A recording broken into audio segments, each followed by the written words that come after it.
So what I'll be talking about this afternoon, now that you've all had coffee and cookies and you're properly sugared and caffeinated, is star formation, and what I've put in quotes to Scott's satisfaction is feedback. So what is feedback? Feedback is something that once you make stars, what they do to the ISM. And I'll talk about that. So really I'll be in this regime that is in between what we just heard, very strong gravity, and what we've heard earlier, which is no gravity at all. And this is about what happens when gravity turns on in a way within your simulation that you have to follow. Okay, so I put together this montage so you can really see, if I get the pointer. Okay, so you can really see the tremendous range of scales that's involved in star formation. And this goes up to galactic scales, but if you want to just, in some sense, the minimum scale that you need to think about star formation is about 100 parsecs, say about the scale height of the disk. And so that's, so you can pick a region here. This is probably more than 100 parsecs within a galaxy. Then going down to the scale of individual star-forming regions, this is, in this case, this is the Orion Nebula, which is the closest region that's forming massive stars in our own galaxy near the solar neighborhood. Then zooming in again to this scale here, this is the trapezium, where you can actually see these 4 stars of the trapezium. And in this VLT image, which is near infrared, you can actually see these stars much better. Then this is actually a different region, but you can see down to much smaller scales where did these stars come from? This is pre-stellar cores, and so this is a Herschel image, so this is in far infrared, and each of these colored regions here, that's an overdense region in the gas, which can collapse to make a star. And of course, we heard earlier about some of the processes that actually happen in circumstellar disks around young stars. So the other thing, I've gone in discussing this from large scales to small scales, but one of the really crazy things about, so I've really said, okay, these large scales actually affect down to the small scales, but it actually goes the other way as well, and that's the feedback part of what I'll talk about. That is, there's causality going from the smallest scales back to those largest scales of 100 or more parsecs, and actually out to galactic scales. So really, this is a fully coupled system over 9 orders of magnitude in spatial scale. That's going down to the scale of an individual star, or 24 orders of magnitude in density. So you're not going to do this all in one giant AMR simulation. You have to kind of think about different pieces of it. And so I'll talk about different pieces of this puzzle, but keep in mind that they really are all coupled through these scales. Okay, so for those of you who are not working in this area, I just wanted to give you a little bit of a taste of, in some sense, an outline of what star formation is and the role that star formation plays in the interstellar medium. So really, you can think of this as beginning at the mean densities in the interstellar medium, which is about 1 particle per cubic centimeter. This has to collect into giant molecular clouds, which are fairly massive. These are the most massive structures that are self-gravitating in our galaxy, other than star clusters or globular clusters. These have densities, the average density is about 100 particles per cubic centimeter, but they're very inhomogeneous. And they're extremely low temperature, so that's about as low as the temperature can be above the CMB temperature. So the reason they're very inhomogeneous, and I'll talk about this in a minute, is that they're pervaded by highly supersonic motions. So that they're basically, you can think of them as just a structure that is many, many shocks, and that, of course, compresses the gas to higher densities. Then within some of the higher density regions, it does tend to have a filamentary structure, and that's where self-gravity will start to become strong and where pre-stellar cores will form. This is kind of characteristic densities, which are a few order of magnitudes higher, and the masses will be the masses comparable to the masses of the stars that ultimately form. Okay, so these will collapse. they'll make stars, they'll make a disk around it because of the angular momentum of that core, and that disk is where planets form. Among those, there will be some more massive stars. There are not massive stars in every star-forming region, but above about 1,000 solar masses, in a cluster that's above about 1,000 solar masses, you sample the IMF well, and so you'll get massive stars. So in those, when you have massive stars, there will be UV, both ionizing and non-ionizing UV, that has a very strong effect on its immediate environment, and actually the environment at larger scales as well. The radiation field throughout the galaxy basically comes from stars, which are, stars that are younger than typically about 40 million years old. And the temperature, so from the ionizing part of that UV, it will ionize hydrogen, split it into electrons and protons, so there's the plasma, and the temperature will be about 10,000 degrees as regulated by atomic cooling processes.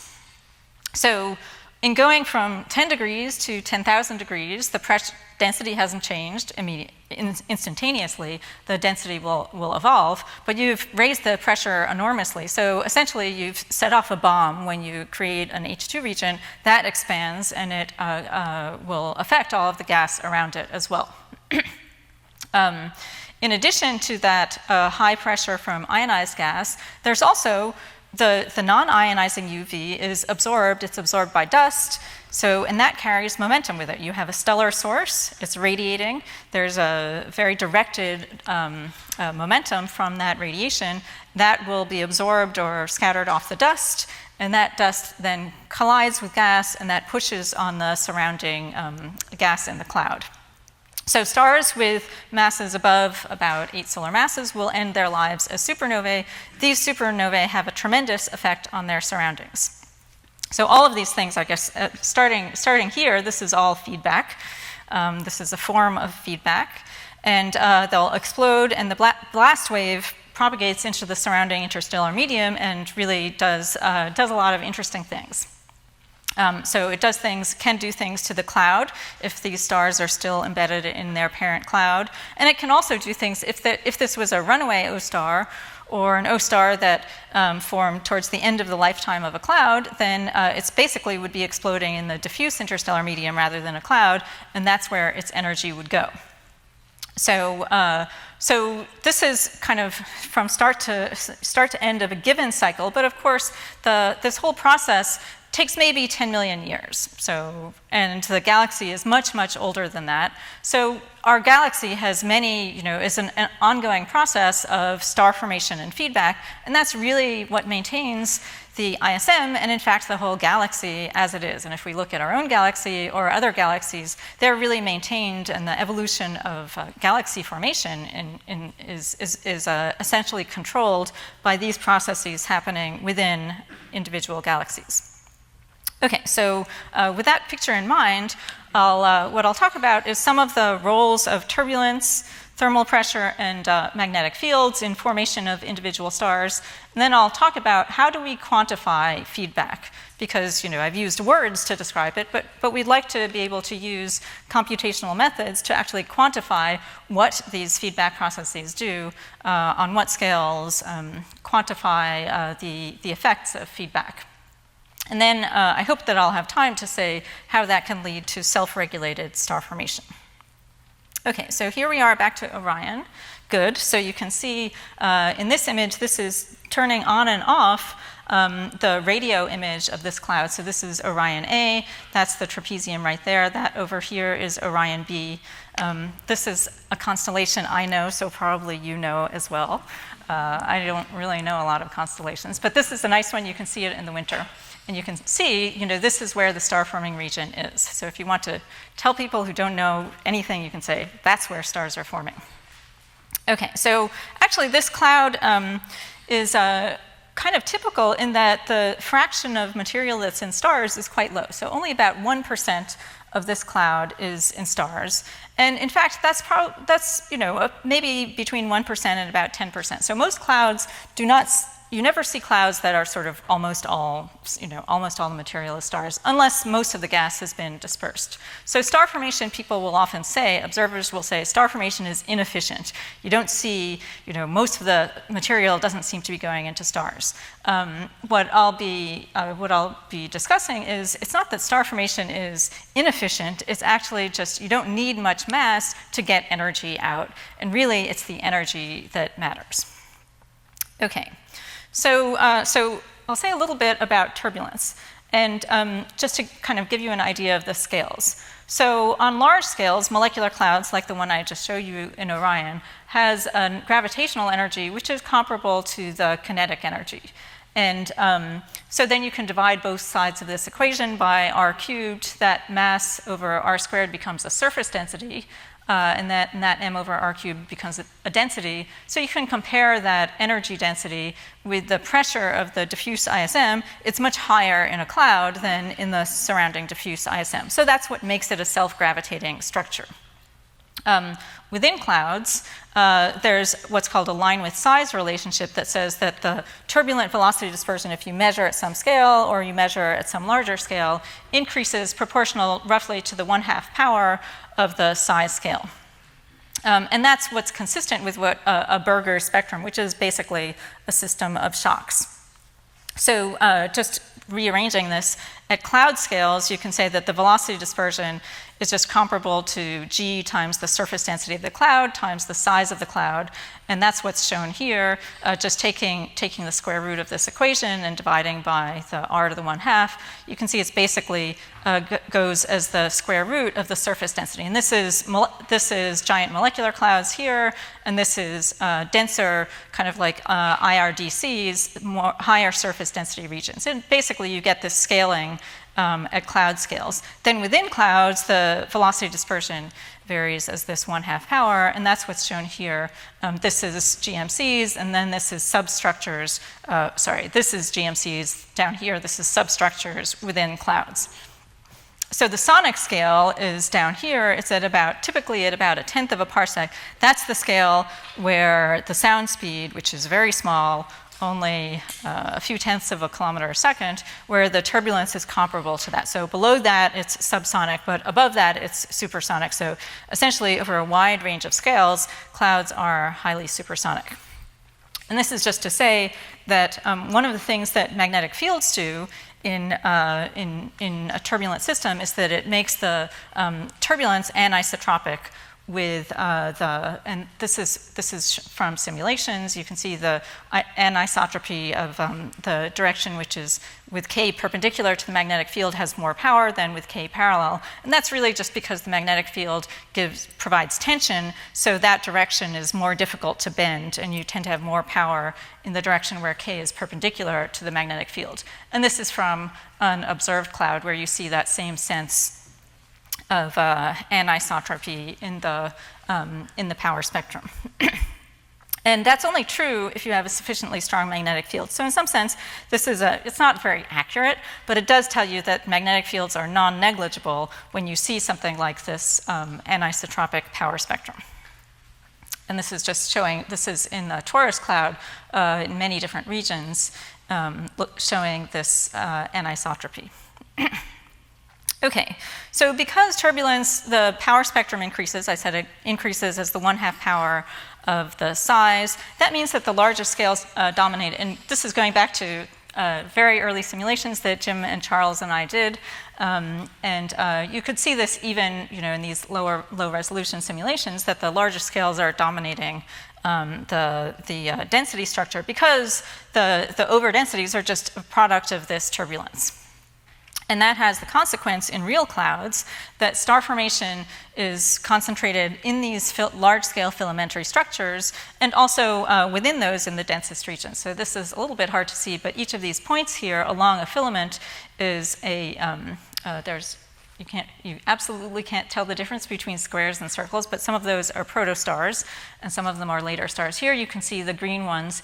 The green dots here are protostars on filaments, and then these blue dots are pre-stellar cores.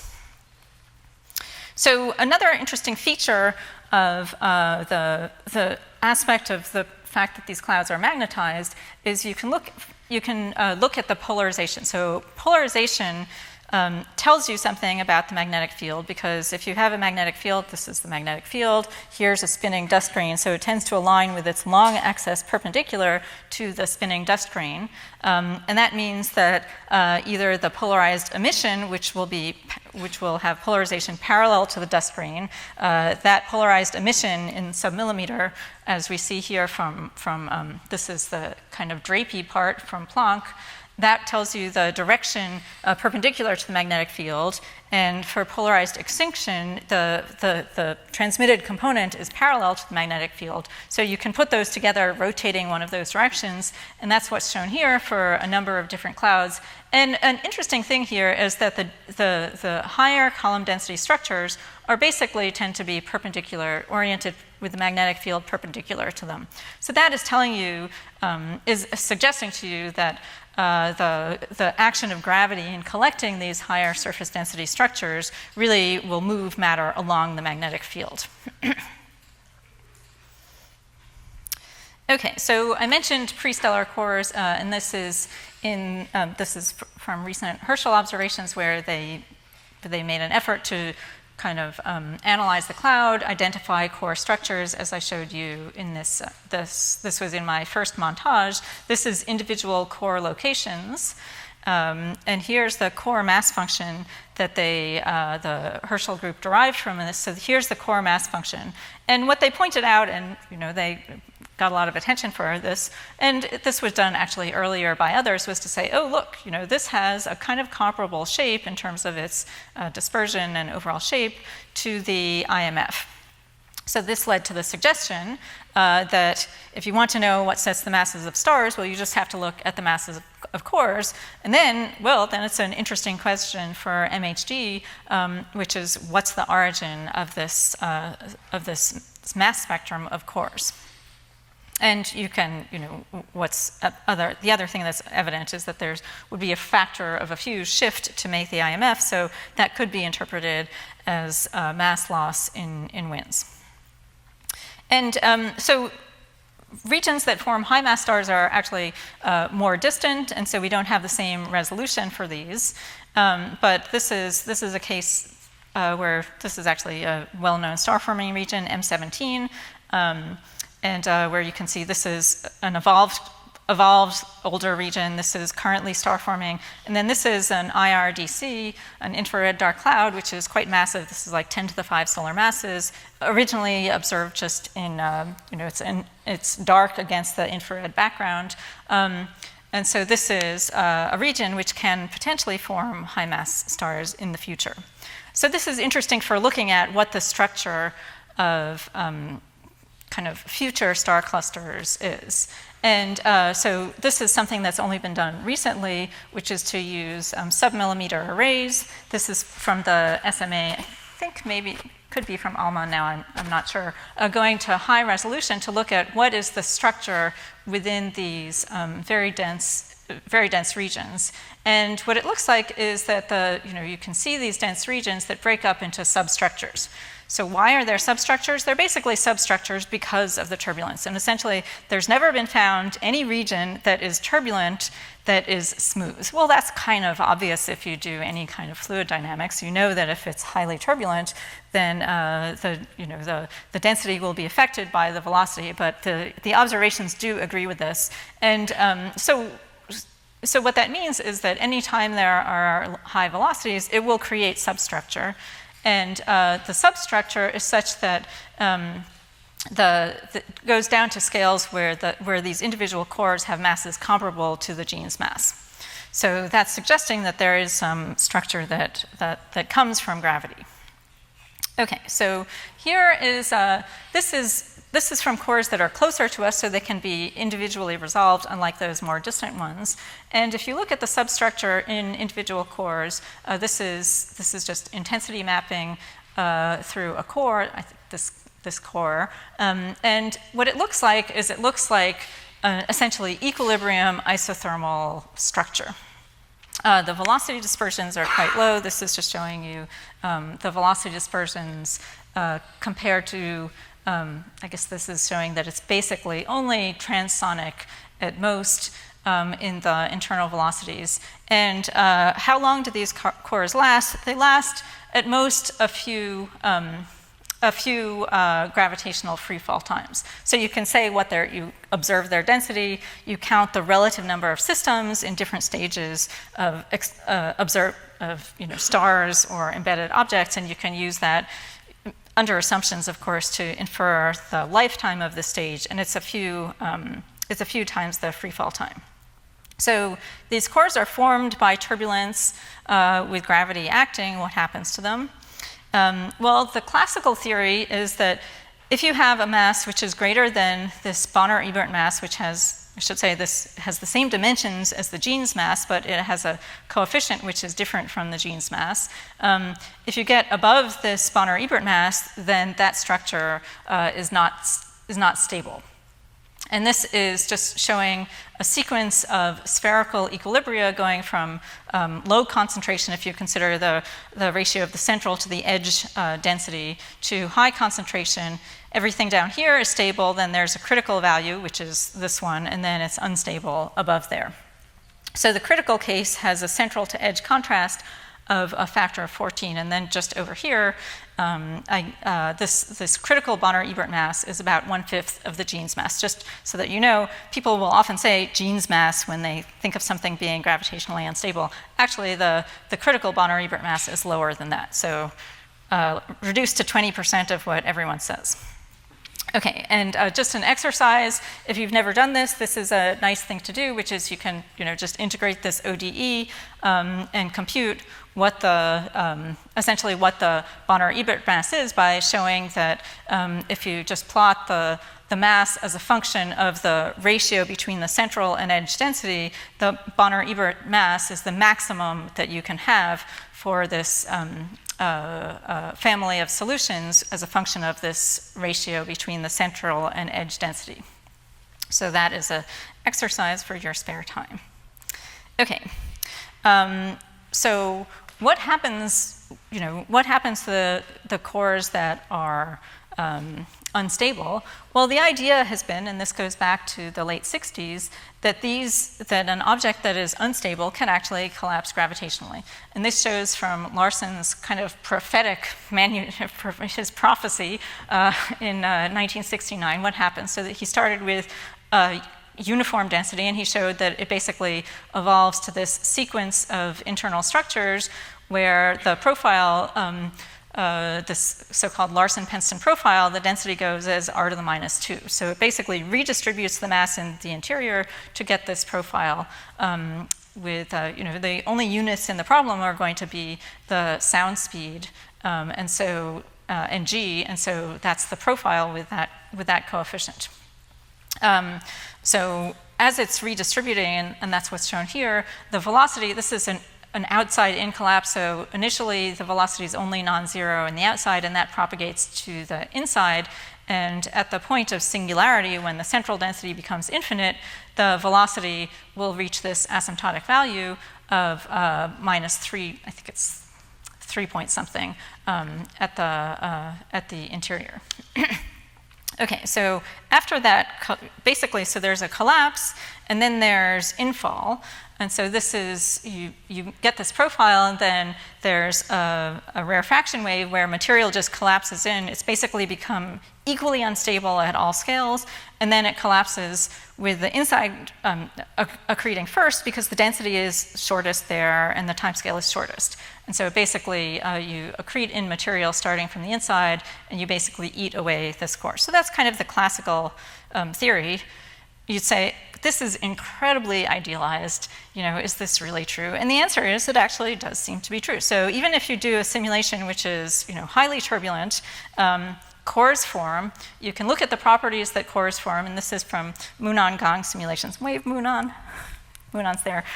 So you can look at what the profiles are of the density as a function of time. So this is the initial density here of this core in a turbulent simulation. Here, that's the next time step. Then this is what this dashed line here is that Larson-Princeton critical profile. And then after it reaches that, then the density will start to drop in the center as it's undergoing infall into the center. And this is just showing the velocity profiles, although it's a turbulent system, so it's much messier. It has this same general feature that it collapses first on the at larger scales, and then that velocity fields increase in the inside. So indeed, everyone who's kind of looked at the realistic case, you actually get something that looks a lot like what Larson prophesied back in 1969. Okay, so what do you do in a simulation when you get a singularity? Singularities are bad, right? Because if you have a singularity, that means you're not resolving it on the grid. So what do you do?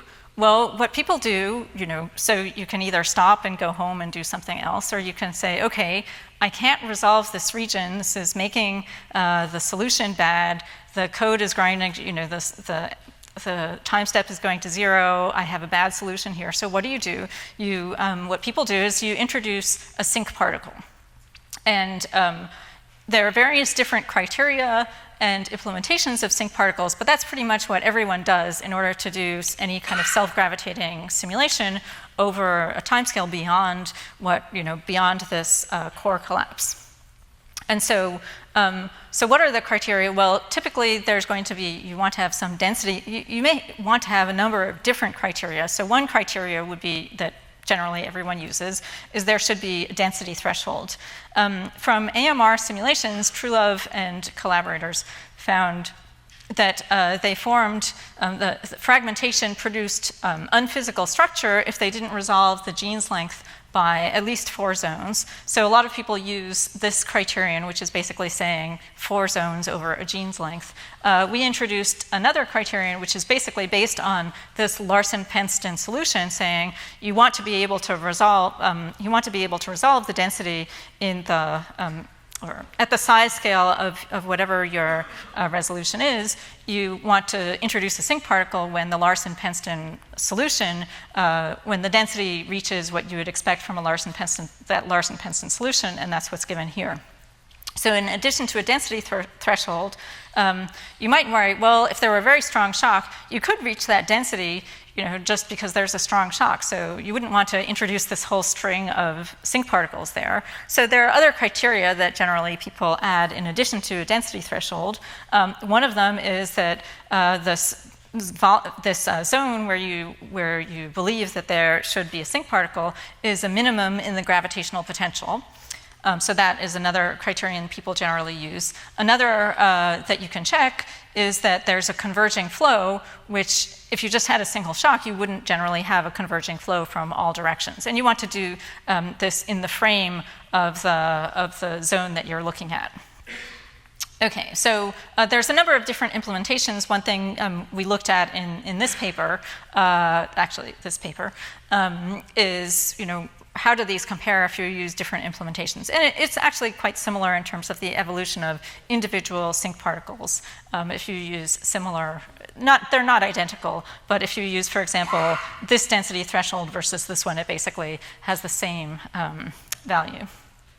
Okay, so what happens once you have a sinc? What do you do with it? Well, you want this sinc. This is now representing an individual star, or if you're thinking about a much larger scale system, this could be representing a star cluster. So you want to integrate it in time and integrate its position and velocity, and so you can do that just using a standard particle integrator like a leapfrog integrator or something, maybe a symplectic integrator if you're doing another type of system. So you can so you want to be able to move your sinc particle over time. So in general, these sinks may still be accreting because after all, you made them because there was a lot of self-gravitating material around. So they may still be accreting, in which case you want to have some method of saying how does it grow and what do you do with other material on the grid. And there are different ways that people do this. what we use in this method is we look at what the flux is returned by the Riemann solver, and we say, okay, that sets what the accretion rate should be onto the particle.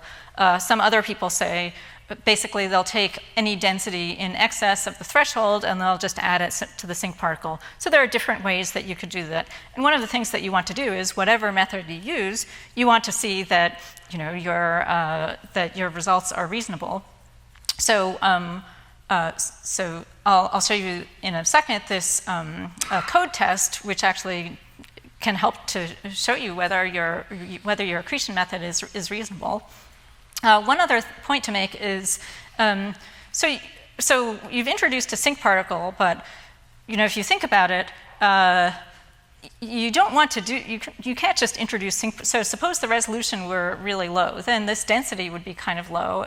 If delta x were pretty big, the density would be high, and should you really have a sinc particle there? That doesn't seem very good. So one of the reasons that we chose this is that you want to have the flow onto the sinc particle be supersonic, because if you have a supersonic flow, then you can say that indeed, the regions outside are not causally connected to the fact that you have a sinc particle at the center. So that's something, if you didn't have a high enough density contrast and you introduced a sinc particle, then you're doing things to the flow, and that can affect the surroundings if there's not a supersonic inflow. So you do want to make sure that your resolution is actually high enough that you will have a supersonic flow onto this region that you've treated with a sinc particle.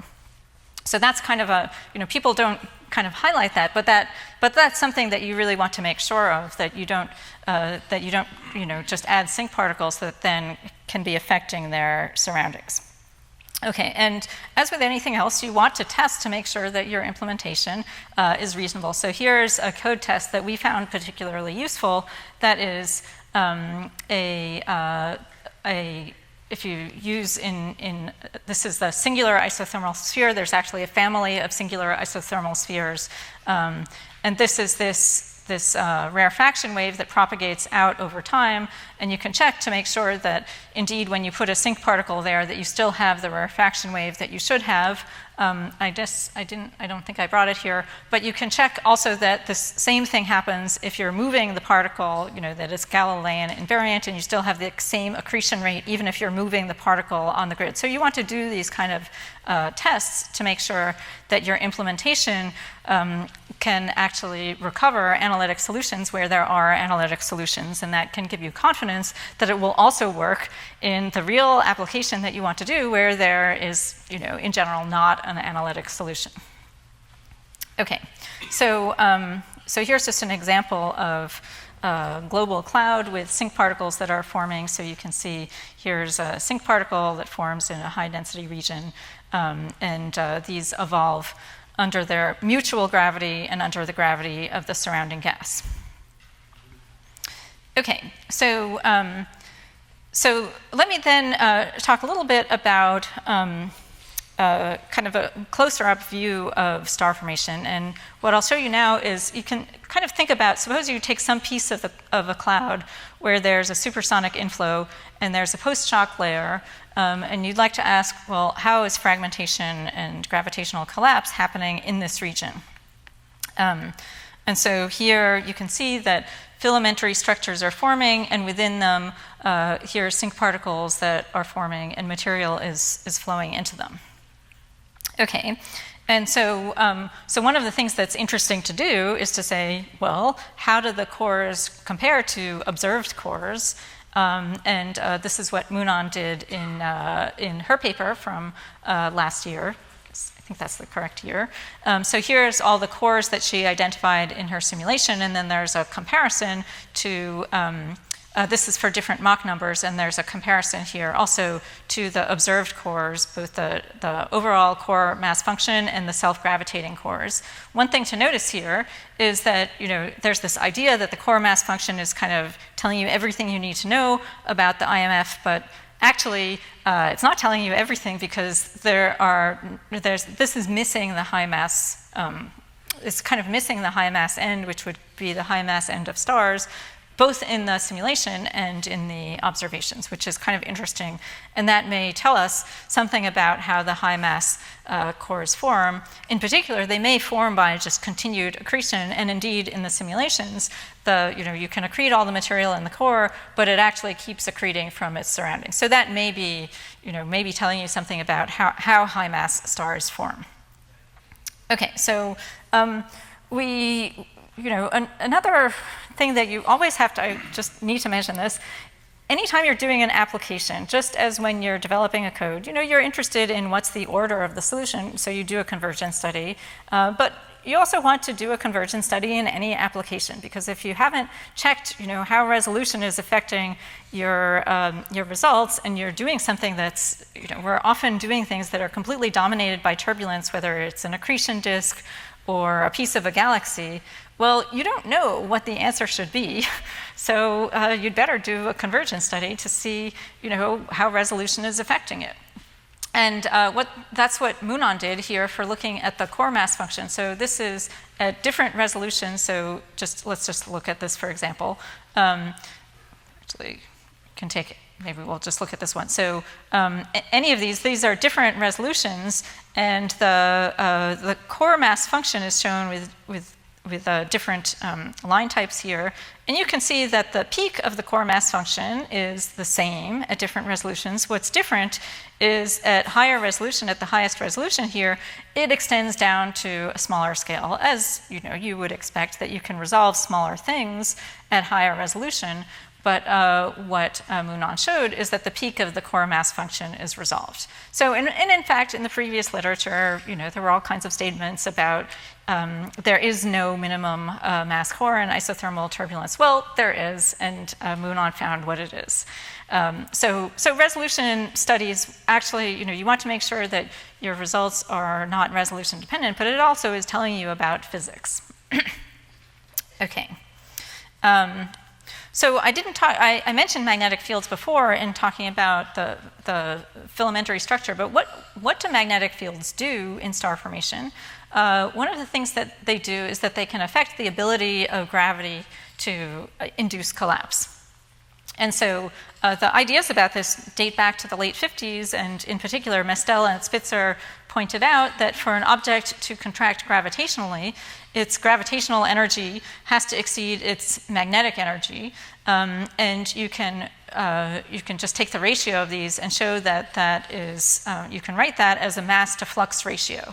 So why a mass to flux ratio? Well, because that's a conserved quantity, and in Matt Kunz's talk, I think on our I guess it was the very first day of this lecture course, what he showed is that flux is frozen in ideal MHD. So that means that the ratio of mass to flux would always be the same, even if you're contracting an object. And that means that if its gravity is stronger than the magnetic energy density, then it will always be as it contracts. And so if it's contracting, it will always be able to keep contracting. And if it can't contract, even if you compress it from outside, that will not induce it to collapse. So that's just, this is just comparing energy densities here. If you do an exact solution for a sphere, then the critical mass to flux ratio is given here. For instability in a sheet-like cloud, the mass to flux ratio has this critical value has a slightly different coefficient, which is about 1 over 2 pi. And so another way to think of this is that if you have a magnetic field, there's kind of a minimum length along the magnetic field that would give you this critical mass to flux ratio. And that's just proportional to the magnetic field strength and inversely proportional to the density. Because this is basically a ratio of surface density to magnetic field. So if you multiplied that this L times rho, that's a surface density along the magnetic field. For typical molecular cloud conditions, that might be of order a parsec. So just to give you a physical idea of the relevant scale. So if you took some clump within a cloud and you said, okay, I'm going to carve a sphere out of this, that is magnetically supercritical and let this be a star, what does it look like? Well, that would be a kind of massive star. Okay, so if you really had to go to this scale to make stars, all stars would be massive, and we know that that's not true. And yet, we know that this is a reasonable magnetic field, and that's a reasonable density, so what's wrong with this picture? Why aren't all stars 40 solar masses and above? And I'll tell you what I think is going on. And this is just kind of to put this in an observational context. Observed dense cores and clouds have mass to flux ratio which is greater than the critical value, in fact. So how do you get there? Well, one idea that, when people used to work on kind of star formation in kind of a quasi-equilibrium picture, they'd say, okay, here's a core, it is subcritical, but it can become supercritical by a process of ambipolar diffusion, which Matt Kuhn's also talked about. Basically, the ions and the electrons are tied to the magnetic field, but the neutrals can drift relative to the ions and neutrons and neutrals and contract, leaving the magnetic field behind. And that was kind of an idea that was around for a long time, of how you go from a subcritical to a supercritical core and to make stars. The problem is that the time scale is really quite long, longer than the observed lifetimes of cores when you actually look at or infer the observed lifetimes. Okay, so you can kind of try to ask, well, what happens in a more dynamic system? And so here, this is from Cheyu. Cheyu is here. There she is. You can ask Cheyu more about this later. So from her simulations of a converging flow, and this is looking at the converging flow from the side. So this is a post-shock region where the magnetic field is compressed by the flow, and there's then a dense layer. This is now looking at this dense layer face on. This is tracing this is the kind of a simulated polarization, and not exactly, but this is really telling you the magnitude and direction of the magnetic field. So the magnetic field is basically quasi-parallel, because this is taking a uniform field and compressing it. This is a small scale, though, so you'd have a relatively uniform field on smaller scales. And some dense cores can form. First, there are these filaments, and then there are collapse to dense cores. So what's happening here? And these are comparable to this, the mass. Typical mass is about a solar mass. So what's happening? Just curious, what's the resolution of this? Because when you choose also small scales, it must be really expensive to run these. So this is the largest scale. So this is a parsec. So this is not an AMR simulation. This is a problem you want to, if you want to do the whole thing, you definitely want to do it with AMR. But this is just a kind of a focus to see what's happening physically. Yeah, good question. So what's happening physically is that there's basically just a flow along the magnetic field. So the gas can flow along the magnetic field, and there is a critical scale which is set by the magnetic field that says, okay, you have to go to a larger scale than that to collect enough mass to make a supercritical core. So you can gather up mass along the magnetic field as is shown here. Once you gather that into a kind of quasi-spherical region, as Mestel and Spitzer pointed out, you can't just do it along extend it along the magnetic field, then it can actually collapse. And so another exercise for you to do in your spare time, you can actually just do the dimensional analysis and show that if you have this post-shock layer with the magnetic energy density comparable to the inflow ram pressure, rho v squared, the momentum flux, then you can work out what the magnetic critical length would be using the post-shock density and the post-shock magnetic field. Then you can say, okay, you let the flow contract along the magnetic field, and you can show that you get a critical mass, which is basically set by the sound speed or the thermal speed, by the upstream velocity here, and by the upstream density. So that would say that the conditions that set the mass of the core really just depends on the turbulence and the density in the cloud. And that's actually consistent with what the simulations show. And that value is what's shown here. It gives you a mass which is comparable to the Bonner-Ebert mass using that density and velocity, and that's comparable to what's shown here is for a particular cores in the Perseus cloud, and that's comparable to the values in the simulations. So what this is saying is that, yes, there is, magnetic fields are important, but actually, if you look at what the mass ends up being, the magnetic field doesn't appear here anyway. So the magnetic field is kind of an intermediary that sets the scale that you have to go to collect the mass that's involved. But in fact, it doesn't. It's not setting the core mass in the end. It does affect the magnetization, but essentially all the cores that collapse are magnetically supercritical. Okay. So let me come back to this. So I showed you, here are sync particles that are introduced. They keep accreting from their surroundings.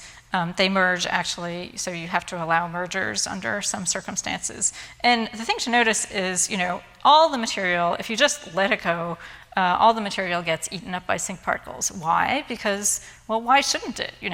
Gravity is there, the sync particle is a one-way street, so material just keeps being consumed by the sync particles. And so, that would be true in reality also. So, unless there's something to stop this runaway of gravity, it would just, all of the ISM would be consumed and made into stars. And we know that that's not true.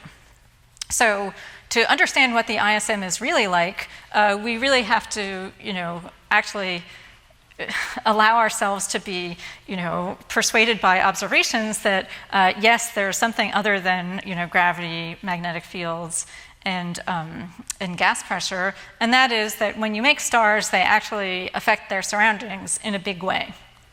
And so, these are some of the effects, just illustrating here, protostellar outflows from low-mass systems, H2 regions from luminous stars, which also introduce radiation pressure, and then supernova blasts from very high-mass stars. Okay, so what does feedback do to the interstellar medium and to star formation? Well, what a star is it's a way of maintaining the interstellar medium, because by a small sacrifice, a very small sacrifice, the ISM says, okay, we'll give you this sacrifice to the gods, this little piece of gas. You can make a star out of it, but you better give us a lot of energy back. And that's what happens. So the stars form, they return a lot of energy, and basically that prevents the collapse of the majority of the gas. So I think there are political analogies, but I won't go there. So this, and I'll get to this later on. So this really enables star formation to be self-regulated, and this can occur on a range of scales. It can occur on small scales in individual star-forming clouds. It can occur on the scale of kind of comparable to the galactic disk, and it can occur on the scale of a whole galaxy. I won't be talking about this in detail, but we know that only a small fraction of the baryons are in the observed stars and galaxies. Most of that is, out in the halos or beyond. Why is that? Well, if you do this as a simulation and you don't have any feedback, all the material ends up in galaxies. And it's for the same reason as I showed you with these sync particles on parsec scales. It's you have to have something returning. Some energy going back in, which really does exist. Okay, so let me start out by showing you a little bit about feedback in individual star-forming clouds. And so this is actually probably hard to see, but this is a scale, surface density here and cloud mass here. And this is just to show where do you expect the pressure of ionized gas versus radiation pressure to be more important. Below here is where you expect ionized gas pressure. Above is where you expect radiation pressure. The green swath here is where there's a transition from radiation pressure being important at small scales, and then you can think of this as an H2 region is expanding, and as it expands, the ionized gas pressure becomes more important at large scales. And so if you're thinking about typical clouds in the Milky Way are kind of here. Higher mass and higher surface density clouds would be up here. So radiation pressure you'd expect is important, and that's what I'll talk about for the next little bit. So what can radiation do? Well, we know photons carry momentum. That momentum is just equal to the energy divided by the speed of light. So you can just take this energy per unit time and divide by c to get the maximum momentum per unit time, which is a force that an individual star or a cluster could exert on its surroundings. So that would be for the first photons that are just give a kick and they're either absorbed or scattered. Then, UV is absorbed and re-radiated by dust as IR, and we observe that in the ISM. So if you have a region that is optically thick to IR, that is high enough column density, then you can actually get multiple kicks from those IR photons as they diffuse out of a cloud. And so how do we want to simulate this? Well, as Jim talked about this morning, there are many different people use the term radiation hydrodynamics for many different things. I'll use this term in talking about the case where we're interested in not in the energy, because an isothermal approximation is pretty good for the material in a molecular cloud, but for the momentum that is conveyed by the photons that are absorbed.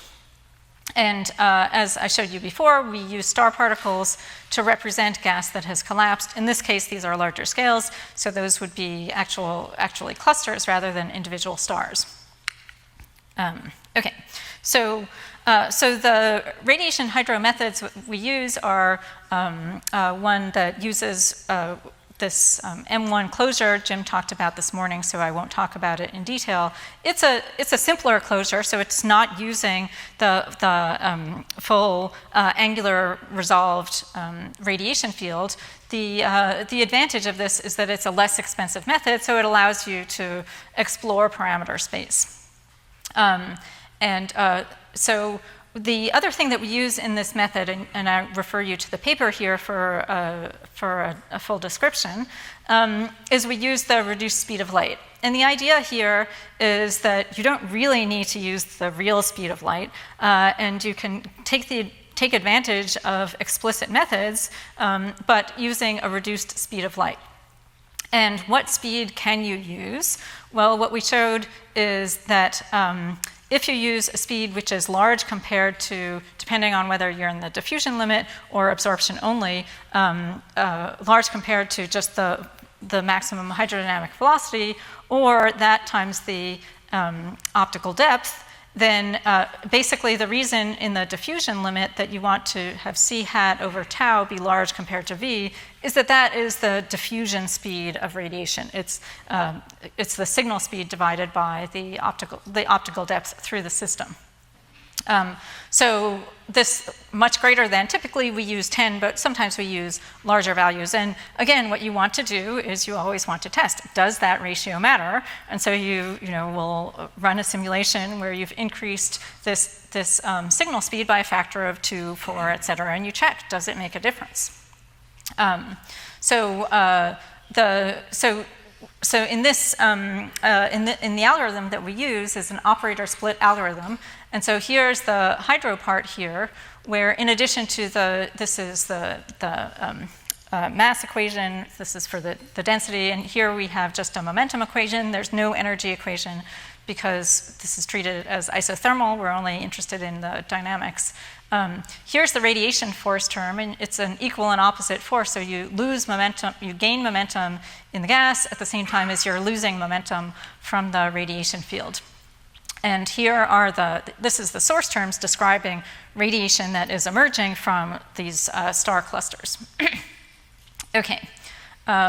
So these equations, the radiation equations, are operator split, and with this, since the c hat is larger compared to whatever the fluid velocities are, the radiation time step will be shorter than the gas time step, and so that's operator split off, and then you substep the evolution of these radiation equations, and so you operator split it and you substep it with using the intermediate time to apply the radiation forces. Okay, so let's see. Yes, so, and we use sync particles with luminosity as a source of the radiation energy. Okay, so what I showed you there was the equations that we use when we're thinking just about UV. Notice that there's source terms for the energy, the radiation energy, so there's a UV which is coming out of stars, but there are no other terms here. And for the momentum equation, radiation is absorbed, but it's not re-emitted. So those dust grains are not re-emitting UV. The only place that the UV comes from is the stars. In following the IR, which we also do, but separately, these are well, Aaron has a new version, which is multi-group, but here I'll just be showing you results from single group evolution. As Jim said, actually doing multi-group is more challenging and more computationally expensive. For the, actually that was IR. So for this is UV, where the radiation energy is absorbed, but it's not re-emitted. Okay, so what are the things to keep in mind here?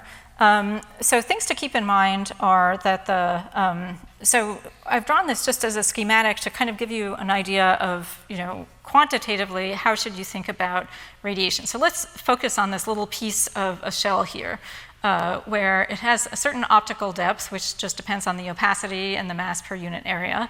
And there's a luminous source at the center here, where the luminosity is just proportional to the mass, and that's set just using the sampling of the IMF. The radiation force will depend on the luminosity. It will also depend on the optical depth of that shell. Then there will be a gravity from the stars, which is just proportional to the mass divided by r squared, which then would be the surface density of that shell. So you can take the ratio of the radiation force to the gravitational force of just the stars, that's the Eddington ratio, and put in the numbers here. And so it's just a constant divided by the surface density in this kind of individual fluid element or piece of shell. In the case that this is optically thick, do the Taylor expansion, and this will just be, this will have a surface density in it. And so the Eddington ratio in the optically thin limit, if you use the UV opacity, is pretty big. So if you have optically thin, some gas which is optically thin, it has to be relatively low surface density, then the Eddington ratio is quite large. So that means that radiation force can be quite strong on a patch of gas that has a low surface density. On the other hand, when you get to surface densities above this value, then even if it's optically thick, the Eddington factor is never greater than 1. So this UV radiation really can never be important if you have high surface density regions, because the Eddington ratio, even if you just consider those stars, not even considering the gravity of everything else, the Eddington ratio will be less than 1. Okay, so let me show you a simulation then. So here's a simulation of a cloud that's turbulent, forms star particles in the filaments, and then as they begin to radiate, you can see that gas starts to be expelled from their surroundings, and over time, this will really blow away a large fraction of the gas in this system. So this is kind of a typical molecular cloud. Sorry? This is surface density, and the colors of the particles are their masses. Okay, so just to tell you a little bit, so this is M1, and one thing, this is showing the contours of the radiation energy density in a slice, and just the directions of the flux. So one of the advantages of M1 is that the direction of the flux does not have to be perpendicular to the gradient in the energy density. So you can see that the flux is basically pointing away from the stellar sources, as it should. Now, you would be concerned that there can be issues because of in an optically thin region, as Jim discussed, then the flux will tend to merge, but there's not much material there, and so what you care more about is not so much in this case what the radiation field is, how how accurate the radiation field is everywhere as how accurate is the radiation field where there is material. So one of the things that we've done is compared these simulations with other simulations where we use adaptive rays, as Jim talked about this morning, using the, and indeed they give quite similar results in terms of the overall evolution of the cloud, which again is saying, you know, whatever method you choose, you're always going to be better off if you do a comparison to some other method, because you learn, you know, the strengths and weaknesses, or maybe, you know, maybe you learn that, you know, that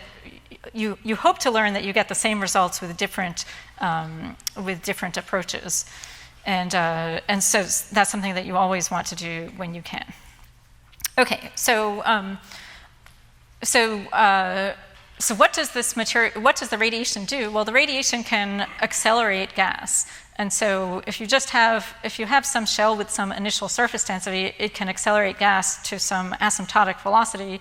In the optically thin case, it can accelerate to almost 10 times the escape speed of its initial point in a cloud. If it's optically thick, the velocity it accelerates to is lower. And this is just showing a comparison between what we measure as the outflow velocities and this kind of prediction using ballistics. So one of the things that that this is kind of, you know, I'm talking here about clouds, but a number of people have suggested that outflows from galaxies are also driven by radiation, and here is one of the ways that you could look at that. That is the distribution of velocities in outflows actually consistent with what you expect from a radiation-driven flow? So I don't think I have time to talk about that in detail. Okay, so do we think that this is actually, you know, what is limiting star formation in the Milky Way? I think probably not, and so here's why. So you can quantitatively say, well, you know, I talked about this Eddington ratio, and you can ask, okay, if I have a, you know, suppose you take a spherical cloud and that has some average surface density, and ask what star formation efficiency would you need in order for the rest of the material to be driven out of the cloud. So you can solve this, you know, equation for the star formation efficiency, and that gives this dashed line down here, this dashed black line. Okay, so you'd say that's the case of a spherical cloud. Now, each of these dots here is the result of one of the simulations, like I showed you. These efficiencies are about an order of magnitude higher. So what's going on? So why are the star formation efficiencies so high compared to this kind of simple prediction? The basic reason is what the turbulence is doing is it's creating a very inhomogeneous structure. That means that the surface densities will be much higher for most of the mass than the average surface density in the cloud, and therefore, since the surface density is higher, you need to have a higher efficiency for that to become super Eddington. And what happens in the simulation, if you kind of think back to what you saw, the low density gas is driven out first, then higher and higher densities can be driven out, and essentially you have to wait till you have a high enough efficiency for all of the material to be driven out, and it's at much higher surface density than average, and so that's why these efficiencies are actually quite high. And these are higher. You know, I mentioned that for Orion, the star formation efficiency is maybe 1% or a few percent. That's consistent with this kind of simple, you know, if you didn't do the simulation, that's sort of where we all were a few years ago. People said, oh, you know, radiation pressure can solve this problem. But if you actually do the simulation, then you find that it's actually quite challenging, and the reason is because of turbulence. Okay. I think I probably don't have, I think I will probably don't have time to talk about IR feedback, so let me just skip ahead. Basically, the IR can be important in principle when you're in a very high surface density region, but it turns out that you need to have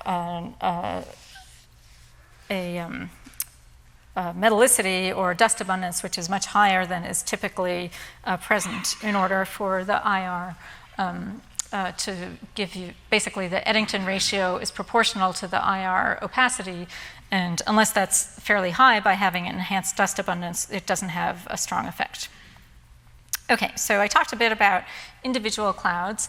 Let me move on now to talk about larger scales. And why larger scales? Well, the reason is that, if you're talking about individual clouds, you may only have stars that are, you may only have the effects of radiation. But once there start to be supernovae, they will affect not just that cloud, but because they're runaway O stars, they can affect other clouds. And so you really have to kind of look at the big picture problem. Okay, so thinking about supernovae, what does a supernova do? Well, it drives a blast wave into its surroundings, and that blast will shock and sweep up the surrounding ISM. Initially, the blast will be adiabatic, but after it's expanded to the point when the shock velocity leading shock is about 200 kilometers a second, that's when you get to the peak of the cooling function, and it cools kind of precipitously, and that's what we call shell formation. After that, there can be a stage of what's called a pressure-driven snowplow when the interior is still hot and overpressured relative to the ambient ISM, so it can still apply a force. And finally, when that has cooled enough in the interior, there can be what's called a momentum-conserving snowplow. So, as I'll talk about, I hope I'll have time to talk about, what is a key for describing quantitatively the feedback is the momentum, the spherically averaged momentum that in the blast wave. So this is showing you, here's a simulation, showing you the evolution of a blast wave in a uniform medium. And what's shown over here is the evolution with different values of the density ranging over 4 orders of magnitude. And one thing that's kind of interesting is that these are congruent. So if you scale the time relative to the shell formation time, and each of these quantities relative to the value at shell formation, they basically all look kind of the same. It's not self-similar exactly, but it's congruent in some sense. And the time scale and the spatial scales involved here for a given ambient density are written here. And one thing to notice is that the momentum that you'd expect at the time of shell formation using this adiabatic evolution in the Sedov-Taylor evolution is very insensitive to the density. And that's basically because it's always occurring when the leading shock is about 200 kilometers a second, because that's set by the cooling curve. Okay, and this is the shell formation time, and this is illegible, but this is the momentum, and it increases by only about 50% after shell formation. Well, the real ISM is not a homogeneous medium, no surprise there. So this is a little bit better representation of the ISM, which is, it's a cloudy medium. In this case, this is a cloudy medium, which is the result of thermal instability. So this is cold clouds, which are density about 100 times the density of the intercloud medium. So you can set off supernovae within this medium. And this shows an example of the supernova that's set off and then expands outward. And what's shown here is actually 10 different realizations of the same thing. Each different realization will have a different cloudy structure. And so the propagation is somewhat different. The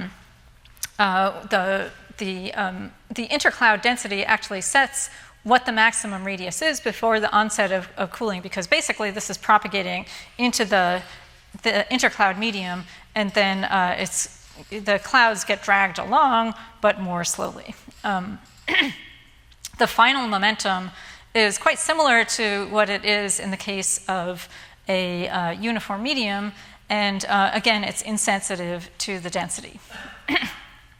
And a number of people have looked at this recently because it's quite important for the feedback problem. So again, if you want to do this right, you'd better do a resolution study. So this is the result of the resolution study. And I won't go through this in detail, but quantitatively, what this shows is that in order to resolve the evolution, including the adiabatic stage, which is all important, because that's when essentially, so you're using the PDV work to turn the pressure into kinetic energy of the expanding shell. And so you need to resolve this Sedov-Taylor stage. So to actually resolve it and get the right energy and the right momentum at the time that it cools, the initial radius, you put some energy in, it has to be sufficiently small compared to the radius that that shell formation happens, and also the resolution has to be small enough compared to the radius that shell formation will happen. So for many years, people in the galaxy formation community would say, oh, there's overcooling, feedback doesn't work. Well, so was there overcooling? There wasn't really overcooling, it was just lack of resolution. So if you think about the scales here, the shell formation, so the shell formation scale is, a few tens of parsecs. And so let's see if we can move to another slide. Okay, so a few tens of parsecs, so getting down to a tenth of that, that would only be a couple parsecs. Can you do that in a galaxy formation? Never, okay? So if you just try to put the energy in at the scale that you can resolve in a galaxy formation simulation, you will say that you cannot resolve, that there's overcooling, that all that energy goes away and it doesn't do anything. But that's really just a resolution problem. So I guess I can't show you super bubbles. I don't know what happened to the movie, but actually star formation is clustered, so you don't have just individual supernova remnants, but super bubbles that occur because there will be many supernovae from one cluster in a given region of space. And so one of the things that does is that it can give you enough energy in the superbubble that it can actually break out of the ISM if it's still hot. But that depends on having a high enough star formation rate or a short enough timescale between supernovae. And I won't go through this in detail, but basically you can ask, well, at what point does the galaxy start connecting to the, circumgalactic medium? And that's if there's sufficiently high star formation rate that the superbubble can break out at, before it cools. Okay, so really, this kind of brings us from galactic scales out into the scale of a galaxy and a galaxy's halo. So I have a little bit of time, so I'll just say a little bit about the concept of self-regulation. And again, it's saying, at a small sacrifice, we can really, do something for the collective populace, that is the populace of the interstellar medium. And in fact, it turns out that you can predict the star formation rate and efficiency at given scales. Once you know how much feedback there is, you can say, okay, if we want to maintain any kind of equilibrium, which we must have if we still have ISM around after all these billions of years, you can predict what that is, and you can compare these predictions to what's observed now, because now instead of looking at a whole galaxy and saying, oh, here's the star formation rate, you can actually look at resolved scales in galaxies where the conditions within the galaxy, within the beam of the telescope are consistent enough that it's meaningful to talk about properties of the galaxy on that scale. Okay, so let me just say the basics of how self-regulation works. If you have a kind of a turbulence-dominated region. So suppose you have some mass of gas and some size scale, and it has some turbulent velocity dispersion and some star formation rate. So if the origin of this velocity dispersion is the momentum from feedback, you can just compare the driving rate, which is some momentum per mass, times the star formation rate, and the dissipation rate, which will just be set by the dynamical crossing time across this volume. So here's the schematic. That's the momentum, and it produces turbulence. So if you balance driving and dissipation, that gives you a star formation rate, which depends on the size scale and the mass and the velocity dispersion. If you have a dynamical equilibrium, then the velocity dispersion has to be related to the mass and the size, and then this gives you this star formation relationship. Now, so that's the basic idea of self-regulation, is that the star formation rate is set by what you need to maintain an equilibrium for a given feedback momentum. So if you do this in a disk system, it's this size scale actually even goes away. So it's even simpler, and the star formation rate per unit area just depends on the surface density of gas. So you get this very simple relationship which is independent of the details of the turbulence. It's independent of the disk thickness, the small scale details. And what this is saying is that everything on smaller scales kind of has to adjust the thickness and the dynamical times to balance the driving and dissipation. And it's basically, this is just saying that the weight of the ISM is equal to the momentum flux outward, which is produced by this feedback. So it's really just a statement of momentum conservation. Okay, and this is just showing the comparison of the simulations here. That's these red points with observations of starburst galaxies. And ooh.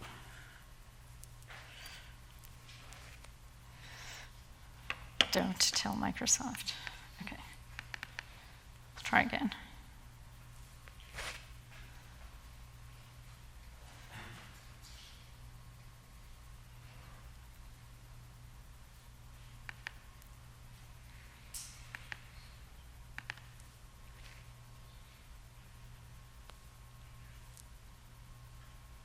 Excellent. Okay, so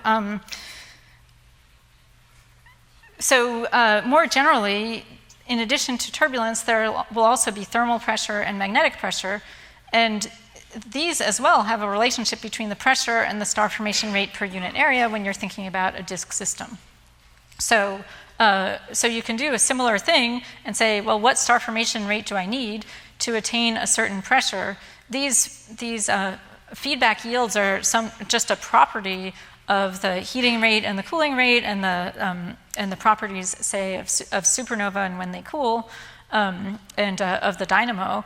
And so, whereas the weight of the ISM just depends on what it has in it, the gas and the stars it has in it.